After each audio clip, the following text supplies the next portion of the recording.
Blog Talk Radio. Franchise interviews. From Easton, Pennsylvania to Sydney, Australia, you're listening to Franchise Interviews. Franchise Interviews. Welcome to Franchise Interviews. Franchise Interviews has been giving an up-close, behind-the-scenes look at franchising and entrepreneurship. Listen to interviews with franchisers, franchisees, franchise authors, franchise experts, and attorneys. And now, welcome your host, Marty McDermott, and Franchise Interviews. Hi, everyone, and welcome to a very special edition of Franchise Interviews, where for over 14 years now, we've been asking the entrepreneurs one-on-one. I'm your host, Marty McDermott. I'm the president of Franchise Interviews, and we have a great show today. Well, we're meeting with Andrea Pirrotti-Dranchak, and Andrea serves as the Chief Marketing and Development Officer for both franchise development and brand at Office Evolution, the fastest-growing and #1 coworking franchise in the United States. Office Evolution is seeing interest from companies and entrepreneurs who are now giving the benefits of rentable office space to their employees. I'm going to talk to Andrea about that in just a moment on Franchise Interviews. So stick around because we have a great show.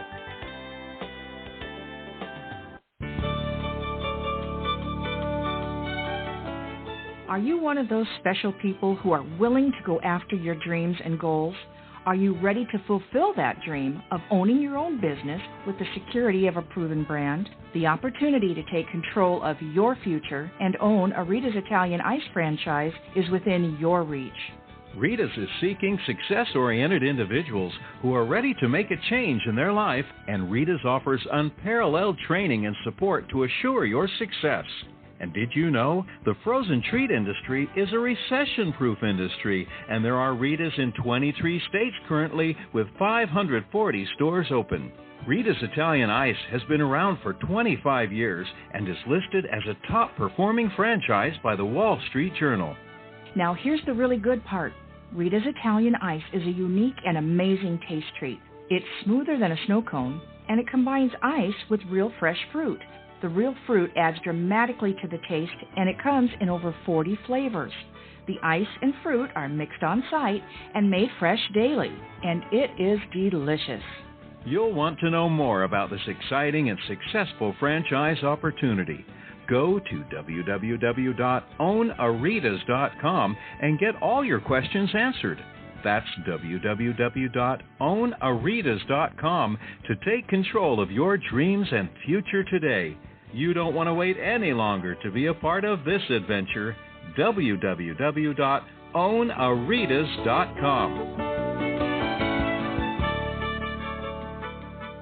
Hi, this is Connie McDermott, Administrative Assistant for Franchise Interviews, LLC, and you're listening to Franchise Interviews. Franchise Interviews. From Easton, Pennsylvania to Sydney, Australia, you're listening to Franchise Interviews. Franchise Interviews. Hi, everyone, and welcome back to a very special edition of Franchise Interviews, where for over 14 years now, we've been asking the entrepreneurs one-on-one. I'm your host, Marty McDermott. I'm the president of Franchise Interviews, and as we were saying earlier, we have a great show today. Well, we're meeting with Andrea Pirrotti-Dranchak, and Andrea serves as the Chief Marketing and Development Officer for both franchise development and brand at Office Evolution, the fastest-growing and #1 co-working franchise in the United States. Hi, Andrea. How are you? Welcome to the show. Good morning. Thank you so much. I'm thrilled to be here, and I'm great on this Wednesday morning. Oh, how are you? Wonderful, Andrea. I'm doing terrific as well. Thank you. We always like to ask our guests, where are you calling from this morning, Andrea?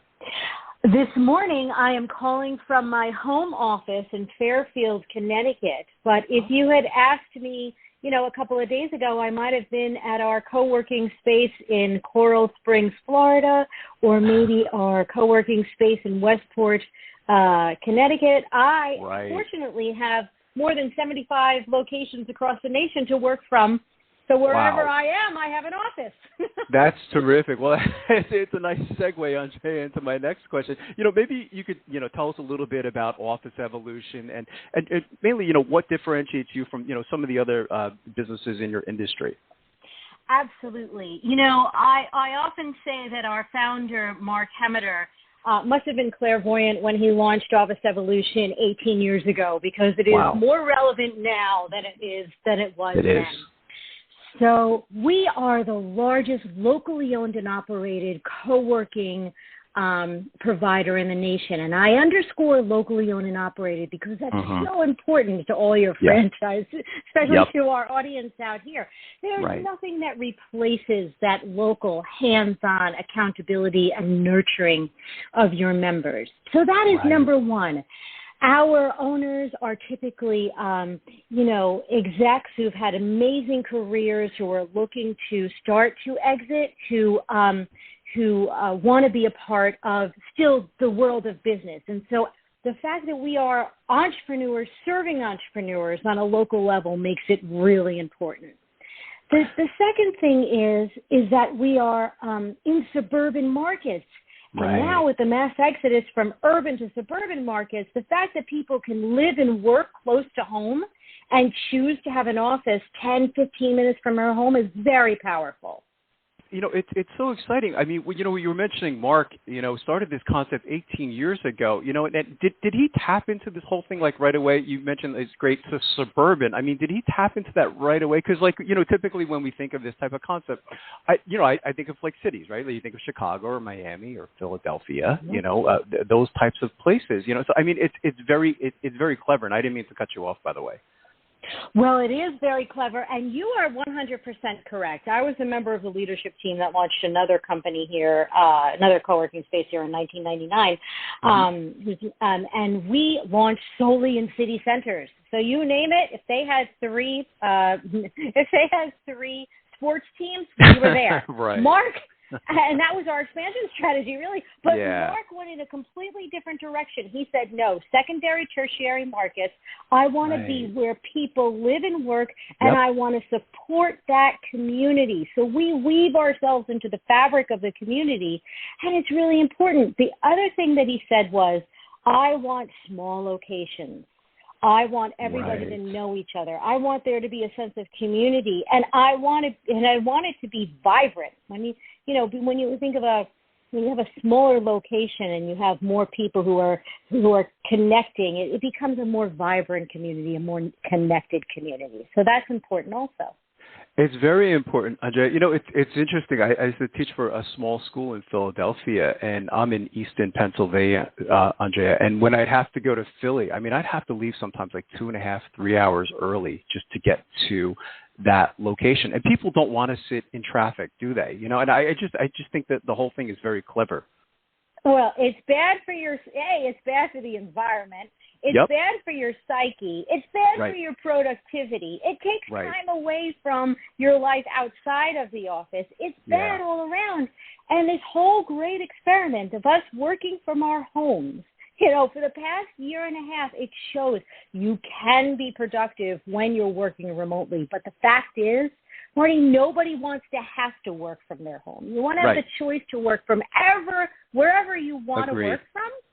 Nobody wants to have to work from home, but you need to be productive, right? So you're not, listen, for all you listeners out there who tried working in the library or Starbucks or Panera or wherever, it's fun for a moment, but try to have a Zoom there. Try to have a call with the kids crying in the background and the barista going, right? It doesn't work. This is a place close to home that's affordable and built for work. Yeah.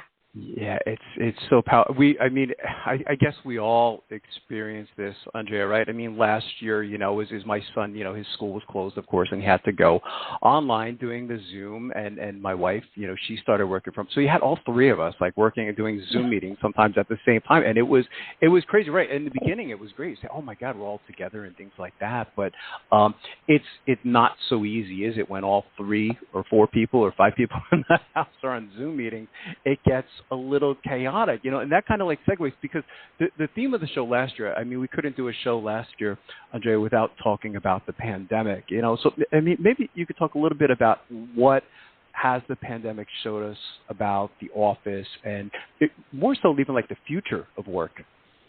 Oh gosh, I'm thrilled. Thank you. I've been talking about this for 20 years. It's interesting. I'm a co-working expert. I've been in this category for 20 years. I've only been in franchising. So co-working, and don't tell my husband. He thinks I'm only 25. But co-working, co-working is in my DNA. And we've been through this. This category has been through downturns early, the 2000s. Right. We've been through boom times. And we've been through now a pandemic. And what happens every time after a downturn is corporate real estate folks say, oh, my gosh, I shouldn't put all of my property portfolio in long-term leases because I can't predict what my business is going to do tomorrow. How can I predict where my people are going to office? So we've been saying for 20 years, hey, IBM, AT&T, whomever, put 20% of your property portfolio in flex space. That's happening right now. And once corporate starts taking over, there won't be enough and really truly embracing flex space as a strategic solution in their property portfolio. There won't be enough space around the world that's currently open today to meet that demand. The second thing that happens is small business owners, new business starts increase. And that is the bread and butter of our member base, small business owners. And so they start to increase, and so they come to us. I have to tell you, I've had the highest number of leads in our company history on a per-unit basis for the last 4 months, and the highest number of deals because small business owners are starting to say, hey, I need a mailing address. I need telephone answering. I need meeting rooms. I need an office. And so this is crazy exciting because they're coming in and we're helping them. We're helping them to start and grow their business. And it was helpful for us during the pandemic because we collect the mail, our members' mail. We are considered an essential service. So we were able to stay open during the pandemic, which was wonderful because, Marty, small business owners have to go to work. Correct. They have to put food on their table. They need a place to go. And we were able to be there for them. So pandemic has been very interesting. Our category will continue to grow. And my feeling is that our niche, not my feeling, I just opened up another location last week. Wow. I know that our niche within this market will continue to grow too. Cool time. It is. That's wonderful. How did Mark know, at what point, you mentioned, I guess it was like around, was it 4 or 5 years ago, Andrea, that, you decided or he started to, franchise the concept. How did he know, I guess you were ready at that time? So you didn't initially start off as a franchise, but, at some point, the company said, you know what, we can franchise this concept. And you've been successful at doing that. What prompted him to franchise the model? So my experience in franchising, is 4 years. The company has been franchising for more than 10 years. And I think idea, franchising is just such a wonderful way to bring your product to the market in faster, right? Right. Faster. Correct. The other thing, too, is that local ownership for us is so important. We have 10 company-operated locations, and so we walk the walk and talk the talk. Everything that we do, we test through our company-operated locations first. And so we really believe in this concept. And each of our managers at our 10 company-operated locations feels that they and are treated like local owners. But as I said in the beginning, there's nothing more powerful than having these heroes in the local market who are savvy business people supporting heroes, supporting those business owners in the local market. So Mark always says it's entrepreneur to the third degree. We are entrepreneurs, and we are supporting our franchise owners who are entrepreneurs, and they are supporting their members who are also entrepreneurs. That 3-level impact, I think, is a wonderful differentiation for us. It sounds to me, too, like when I was, studying the brochure, Andrea, that, the organization there's a culture to your organization. I can't remember the word. Was it Ohana or something like that? But it sounds like there's this corporate culture there that's very important. Maybe you could talk a little bit about that, because I thought that was very interesting. We are some people... some people some organizations talk about culture, and some people live it and breathe it and experience it and run their business by it. We do.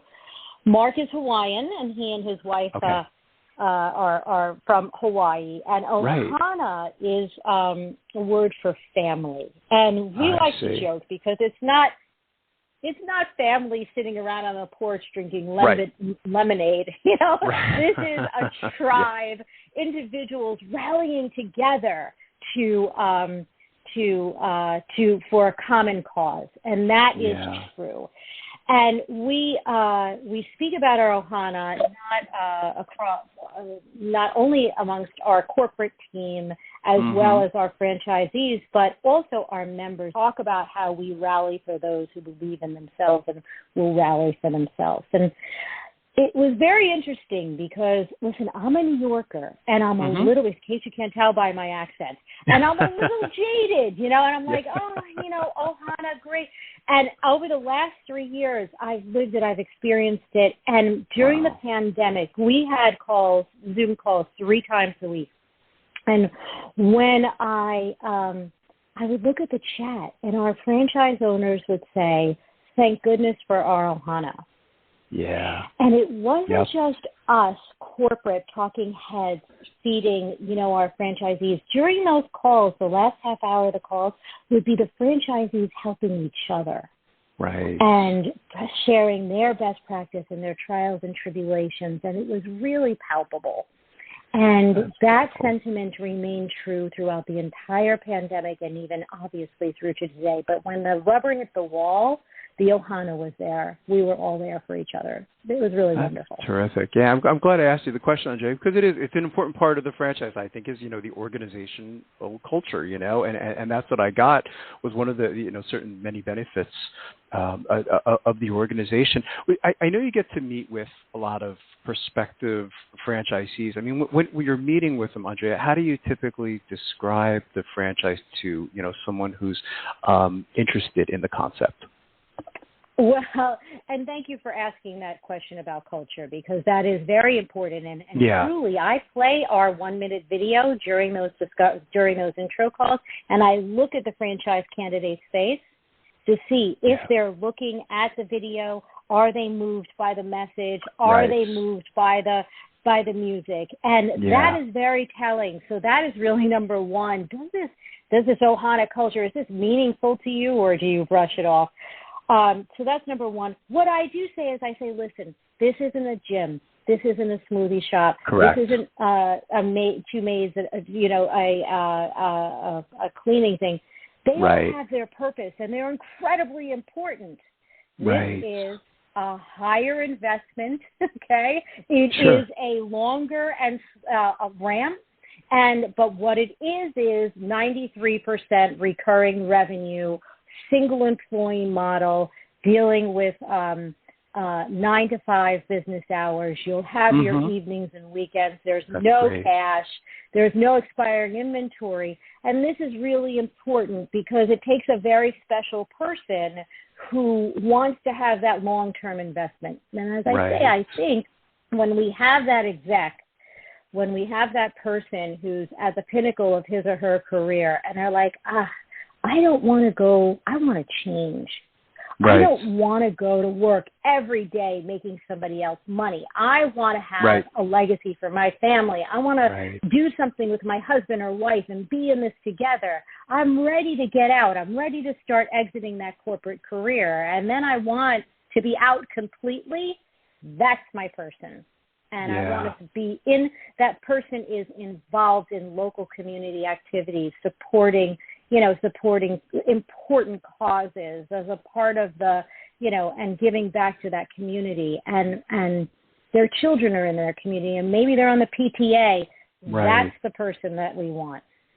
You mentioned, I like the 9 to 5 aspect, Andrea, because I think sometimes, people, they want to go into franchising because, like you mentioned, like maybe they want to spend more time with their families, but then they get into the wrong type of franchise. It's a franchise where they have to work weekends or crazy hours, and, at Office Evolution, I mean, you have this opportunity of, working from 9 to 5, and then you get to go home at the end of the day and spend day with your family, which is important to a lot of people. Who are, some of the franchisees to Office Evolution? I mean, are they like, say, husband and wife franchisees? Like, what were some of their backgrounds before becoming franchisees? Okay, and I have to correct myself. It is 8 to 5. Not to let the truth That's get in the okay. way of the good story. 8 to 5 is fine. She said That's 9 so to true 5. today, isn't it? Right? Who starts work at 9 to 5 anymore, right? It's like that doesn't exist. Oh my gosh. When I look around our Zoom calls and I see those faces, they are a lot of husband and wife teams, amazing dynamic duos like Mark and Joan Mendel in Coral Springs, Florida, who have their nephew Josh working for them as the business center manager, or Jackie and Mark Gottlieb, who are in Roswell, Georgia, or the Monsons in Carmel, Indiana. These are wonderful dynamic duos who are actually in the office working together and making this happen. So yeah, the idea of this husband and wife team is very powerful for us. And or John and Karen Chapowski. You know, these people are terrific. They and they come together sometimes one has more of a sales bent and the other one's more operational or hospitality. So I guess as they complement each other in their marriage, they also complement each other in business. It works nicely. Yes. That was a good question. It's great, and I like too that you mentioned the clients to Office Evolution, Andrea, are small businesses, and I've always found small business owners just to be interesting people, and so I guess there's this nice diversity, for your franchisees. I mean, you get to have this nice diverse set of clients, don't you? All types of businesses, don't you? And I think that's fascinating. It is, because it stimulates the mind. These people don't want to retire. Our franchisees have been in business their whole life. They don't want to retire. They want to have these business to business, and I will say human to human. It falls down to human to human conversations with like-minded people in business. And so, yes, we have the attorneys and the accountants. We have mortgage brokers. We have estheticians. We have travel people who produce wonderful travel extravaganza holidays. We have a whole gamut. You name the small business, and they are in our location. And each has photography studios. We have a woman who does eyeglass. She's an optician out of our space, and she has a whole office dedicated to eyeglasses. It's terrific. So we have a lot of really neat people who are realizing their dreams, and we are helping them to realize their business and their personal dreams within our spaces. Yep. That's wonderful. It is. It's a fantastic model. So our listeners, Andrea, we call them aspiring entrepreneurs. We've been doing the show now 14 years, and so we've kind of like keyed in that, that most of the people that listen to our show are new to franchising. They're kind of like just beginning the process. They're starting to do research, and you've been doing this for a while now. What advice would you give to our listeners in their quest to buy a franchise? Because many of them are confused in the early stages. Yeah, I would really sit back and think, where do you envision yourself investing your time and your effort, right? Is it B2B? Is it B2C?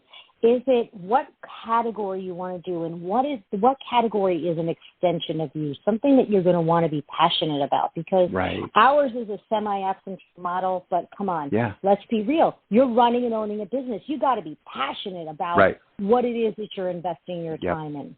Exactly. Other thing, it's really important, how does corporate support you? We talk about a single employee model, and we do have a single employee model, and we have 20 people in our corporate staff and 10 people in our company operated locations whose sole purpose is franchisees in finding and building out the right location, helping them to manage their business plan and stay on track, driving leads, supporting sales, supporting technology. How much is corporate going to help you? And also, the other thing, too, is that, and I learned this at Office Evolution, we have a franchise advisory committee, so they really make sure that we're on track. We also have a marketing advisory committee, and we also have Z2Z meetings. And corporate doesn't really go to those Z's. It's solely Z2Z, so that the Z's can connect with each other. So when you're looking at a franchisee, look at that corporate, look at the culture, look at the nurturing of relationships between the franchise owners and also that connection with the corporate team who's solely there to serve and support you in being successful. Where do you see office evolution? If you could look into that crystal ball, Andrea, maybe 3 years, 5 years down the road, what's the future for office evolution? Oh, well, we are going to be expanding and growing and supporting more entrepreneurs where they live and work across the nation. And, you know, I'm speaking to people in markets that never would have occurred to me before because these people are realizing because there's a mass exodus from the center cities right into the suburbs, and new suburbs are burgeoning and growing. So we'll be there, and we'll be there to support our members where they want to live and work. That's fantastic. What's the best way, Andrea, for our listeners to get more information on office evolution, as far as, of course, the franchise opportunity, but even the service itself? Are there any websites you want to direct them to? Thank you. Yes, officeevolution.com is the brand site, and then officeevolution franchise.com is our franchise site. And listen, call me, 203-685-6291. It's so important to me to be close to and connect with our prospective franchise owners. That's the future of our organization. So call me directly. That's fantastic. Well, I can't tell you how much I've enjoyed talking to you today, Andrea, and I'd like to invite you back over the next year or two as you continue to grow, because I think this is a wonderful concept. Well, you have done an amazing job in bringing our story to life, and I'm really grateful for the time that you invited me to share with you. Thank you so much. Oh, you're most welcome, Andrea. And we'll be right back with more franchise interviews. Coming up on segment 2, you're going to hear what every franchipreneur needs to know before buying a franchise. We're going to play a clip from our popular Great Quotes in Franchising podcast right here on Franchise Interviews.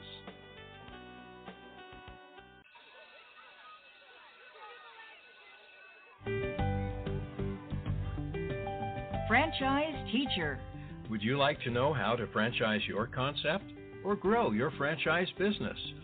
Meet the experts at Franchise Teacher. The goal of Franchise Teacher is to teach, coach, consult, and advise. The team of experts at Franchise Teacher will evaluate your business model and present you with a winning business strategy. Franchise Teacher will help you decide whether or not your concept works and if it's franchisable. Franchise Teacher is proud to have over 30 years of experience in franchising as both franchisees and franchisors. Franchise Teacher are developers of over a dozen franchise systems, which include brick and mortar as well as home-based concepts of nearly 3,000 combined franchise locations. Whether you need to add more units or get more customers, Franchise Teacher can help. We will teach. Franchise Teacher will help you learn our proven system. Coach. Franchise Teacher will help you provide a game plan to succeed. Consult. Franchise Teacher will make sure you stay on track. And advise. Franchise Teacher will help you learn from our over 30 years of experience in franchising as both franchisees and franchisors. Take advantage of our free, no-obligation phone consultation. Simply go to franchiseteacher.com or call us at 561-385-3032. That's franchiseteacher.com or call us at 561-385-3032. Franchisers, are you looking to reach aspiring entrepreneurs looking to buy a franchise? Are you looking to reach a highly educated audience on franchising? For over 8 years, Franchise Interviews has been giving an up-close, behind-the-scenes look at franchising and entrepreneurship through our website, franchiseinterviews.com, where you can hear and read interviews as well as get tips from some of the most successful sources in franchising. Our weekly franchise radio show where each week you get to hear a new interview with franchisers, franchisees, franchise authors, franchise experts, and attorneys, and our podcast, Great Quotes in Franchising. For more information, go to franchiseinterviews.com or call us at 610-905-2919. That's 610-905-2919. Hi, everyone. This is Marty McDermott, the president of Franchise Interviews, and welcome to another edition of Great Quotes in Franchising, where each podcast you get to hear a great quote in franchising. You know, we've been hosting Franchise Interviews many years now, and during that time we've had some incredible quotes on the show. Today's great quote in franchising comes from Tom Scarda, and Tom is a franchise consultant for Franchise, and he's the author of The Magic of Choosing Uncertainty. And we've had Tom on this show 2 times over the last 14 years, and Tom is great at providing analogies on topics like motivation and entrepreneurship. So today's great quote in franchising is called "It Doesn't Hurt Enough." We'll let Tom explain why. 10 years with Franchise, helping them to find businesses. And what I find, and you know this from the industry, is that majority of people who look at franchising do not buy a franchise. And the number one reason is fear of the unknown. Yeah. So they go, instead of choosing, at the end of the process, you know, they're looking at great companies because we vet them, we know who's good, who's not, and you can never deny that the companies are not good when you go down the road at looking at them. Right. The choice is not what franchise to buy. The choice is the choice between uncertainty and unhappiness. That's interesting. And most people go back to the unhappiness, and because there's a comfort in that, right? So at least I get a paycheck. At least I know I have a job. At least I can pay my bills. And I got to tell you, if you think you're on this earth to pay your bills, you're always going to have a mild kind of frustration that goes through your life. It's very powerful. You know what you said, Tom. You know, you know. We've seen that on the show too. You know, I mean, I've heard numbers like at like 1 out of 100 people will say yes to, you know, going the franchise alternative, or they'll give some kind of like excuse, like, you know, well, it's not perfect, you know. And I remember you even saying this, you know, a long time ago, is, you know, there's not really that always that perfect opportunity. You know what I mean? I mean, there's always. I think the analogy you used a long time ago was, even when, you know, you buy a house, you know what I mean? There's always going to be something with that house that you can always fix, you know what I mean? So there's never that perfect opportunity, and I suspect you get that from a lot of people because they're so terrified of going forward. There's like, well, I don't think this is the perfect opportunity for me. I suspect you probably get that a lot, don't you? Yeah, and you're right. I think it was in Joe Matthews' great book, Street Smart Franchising. Yeah. He talks about that.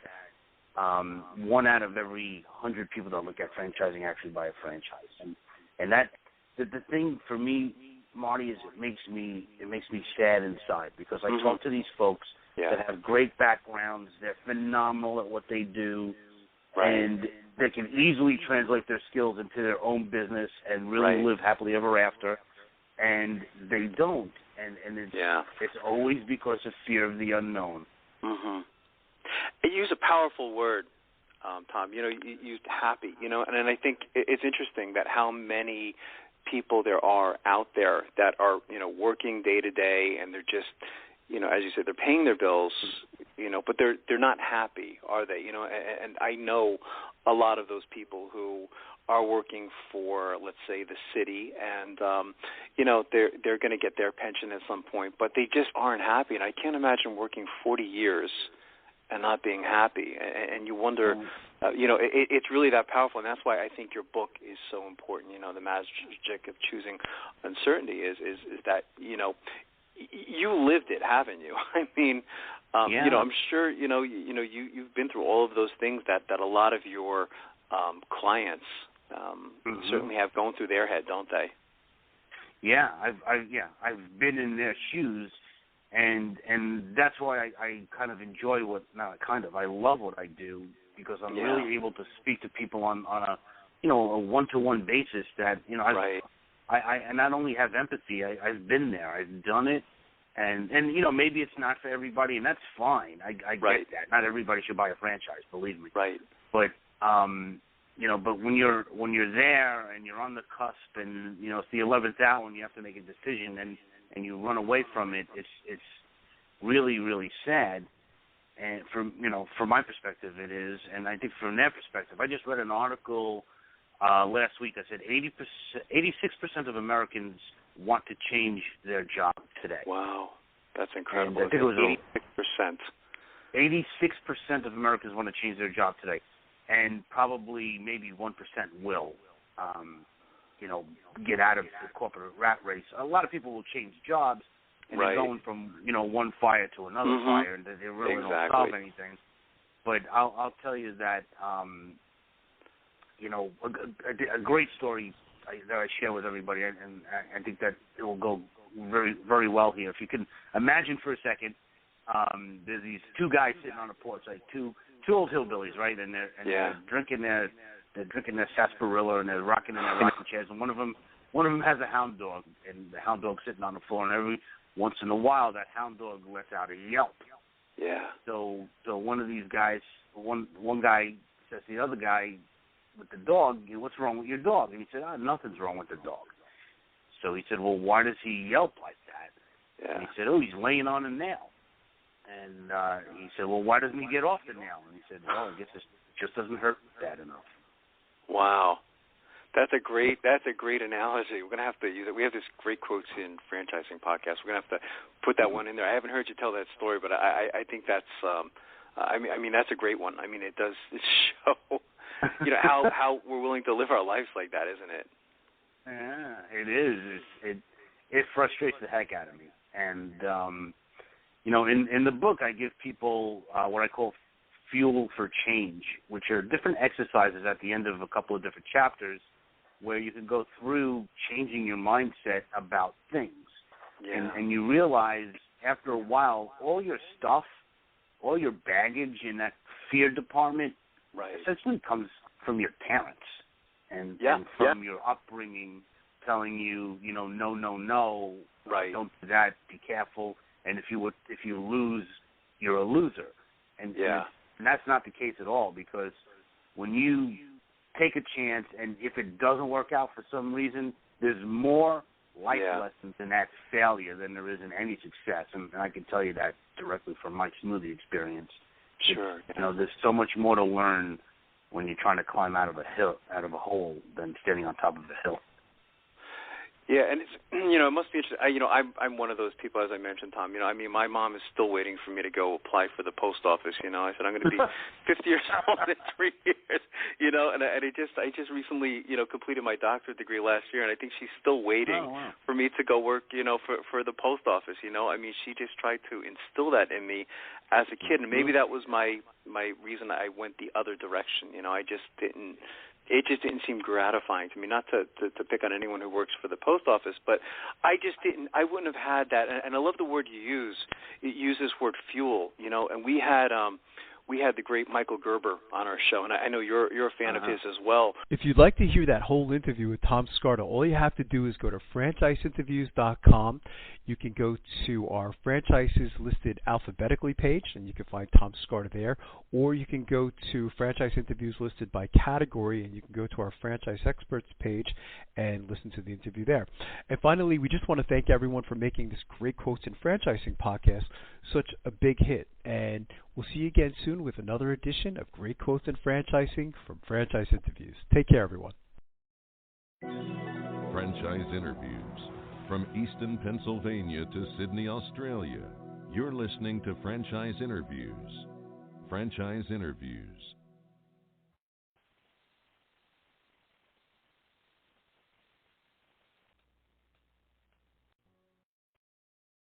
At CubeSmart, we believe in storage that puts you first. That's why our team of storage experts is there for you in person, on the phone, or online to help you find the space you need. Get storage that puts you first with CubeSmart Self-Storage. Rent online and move in today.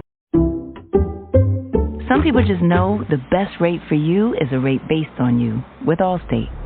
Not a rate based on Terry, who keeps and makes the car behind them. Oh no, they're about to. Save with DriveWise and the Allstate app and only pay a rate based on you. Not available in every state, subject to terms and conditions. Rating factors and savings vary, and in some states your rate could increase with high-risk driving. Allstate Fire and Casualty Insurance Company and affiliates, Northbrook, Illinois.